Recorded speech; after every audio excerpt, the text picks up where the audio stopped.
Hey, Patrick, I've been asked to research radon by the executive director. She wants me to come up with a plan for testing the public housing properties. She mentioned that you managed a radon testing program when you were a property manager. Yeah, I managed some radon testing a few years ago, and I've done testing at my home as well. Can you help me understand exactly what radon is? Absolutely. Radon is a colorless, odorless gas that occurs naturally in the soil and is present all over the world.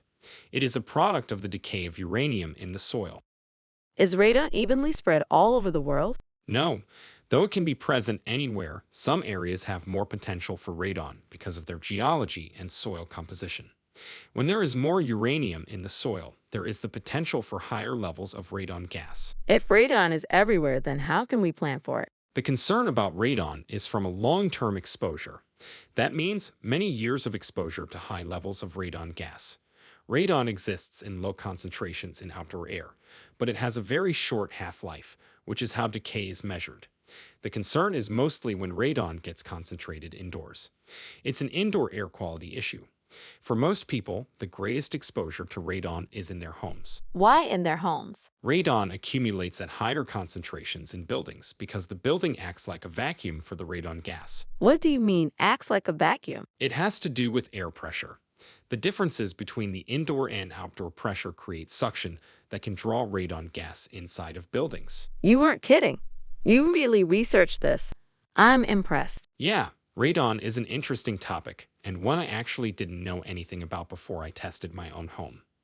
Once I looked into it, I really wanted to understand it better. So, how do I know which properties have higher concentrations of radon? That's the thing. You can't see or smell radon gas, so the only way to know is to test for it.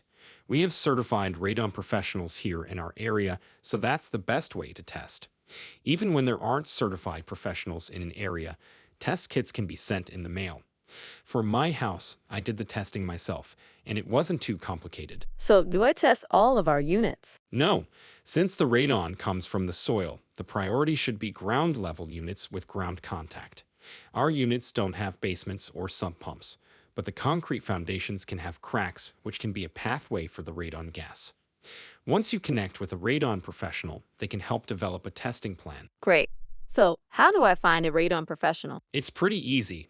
There are professional certifications, and if you go to the websites for the State Radon Office, HUD, or EPA, they all have links that can help you find a certified professional. Who knew you were such a radon resource? I feel ready to contact a professional and get a plan for radon testing.